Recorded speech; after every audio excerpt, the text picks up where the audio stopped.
Okay, so I want you to picture this. A single fence stretching for over 5,000 kilometers across the Australian outback. It's one of the longest things humans have ever built, and for the longest time it was basically a national punchline. But you know what? Nobody's laughing anymore. Because this isn't just some fence. It's a line in the sand that decides which animals live, which die, and honestly, which farms get to survive. So how in the world did this colossal, kind of strange structure ever get built, and what is it really doing out there? And when I say long, I mean long. The exact number is 5,614 kilometers. To put that in perspective for you, that's further than the distance from London all the way to New York. It's this single, unbroken barrier cutting a continent in half. I mean, the engineering alone is mind-boggling, especially considering the brutal terrain they built it on. But believe it or not, the reason it exists is even wilder than its size.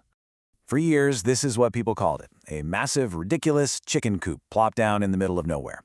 It was seen as this totally pointless, expensive project, just a big folly.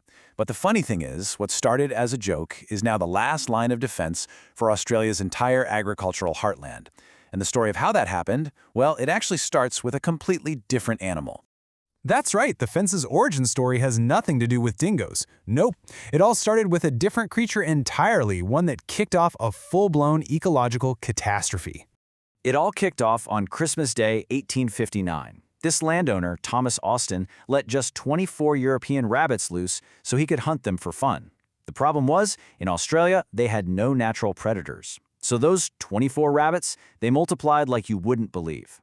Within just a couple of decades, they became what was known as a gray plague, a literal tide of millions of rabbits spreading 60 kilometers every single year, just eating everything in their path and wiping out farms. In a panic, they started building the rabbit-proof fence, but even that wasn't enough. Eventually, things got so bad, they had to turn to biological warfare. And here's the first big lesson Australia learned from all this. And it was a tough one. By the time they actually finished building these thousands of kilometers of fence, the rabbits had already breezed right past it. The invasion was just moving way faster than the construction crews. So the fence failed its original mission. But it was still standing out there, just waiting. Waiting for a new enemy to come along. With the rabbit problem kinda sorta under control, a new predator started threatening Australia's most important industry. This one was smart, it was deadly, and it was native to the land. The dingo. So, in the early 1900s, the price of Australian wool, which was the country's biggest export, just started tanking. And the reason? Dingoes.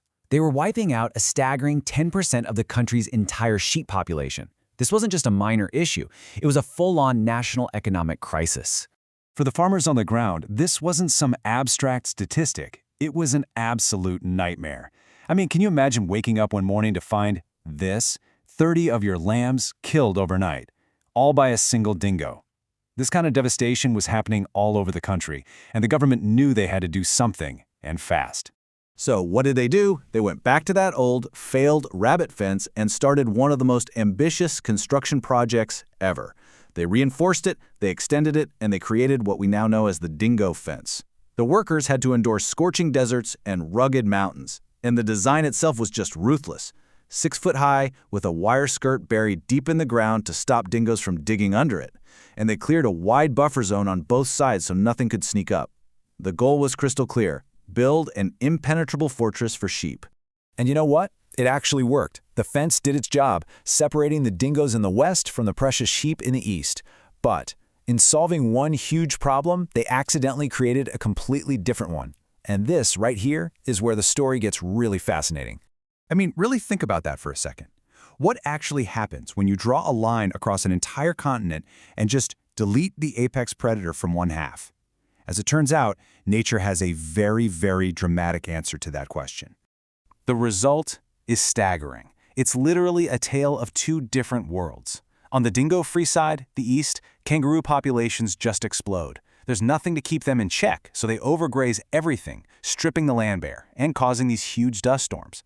But then you look to the west, where the dingoes still are. Because they keep the herbivores in check, the whole ecosystem is healthier, greener, and way more balanced. It's an incredible contrast. So the fence has become this bizarre paradox, right? It's a lifeline for agriculture, but at the same time, it's causing widespread ecological damage. It saves the economy, but it completely unbalances nature. You could call it a flawed savior. And that's what people call the dingo fence paradox. It's an absolutely essential cornerstone of a multi-billion-dollar industry. And yet, it's also creating a less healthy, less diverse environment on the protected side. This is the central conflict Australia has to grapple with every single day. So the obvious question is, why not just tear it down and let the ecosystem recover? Well, a pretty recent event gives you the brutal answer. A small breach in the fence let just a few dingoes get through. The result? One farmer lost 34 sheep in a single night. That's half a year's income, just gone. And that's why, for all the environmental headaches it causes, nobody is seriously talking about getting rid of the fence. The economic devastation for farmers and for the whole national economy would just be too much to handle. It's a deeply flawed solution, for sure, but for right now, it's the only one they've got. Which brings us to this one last, pretty fascinating thought. This project that started as a national chicken coop, a crazy idea that everyone made fun of, is now a critical piece of the country's infrastructure. It really makes you wonder, doesn't it? Which of the seemingly absurd ideas of today might just turn out to be the key to our survival tomorrow?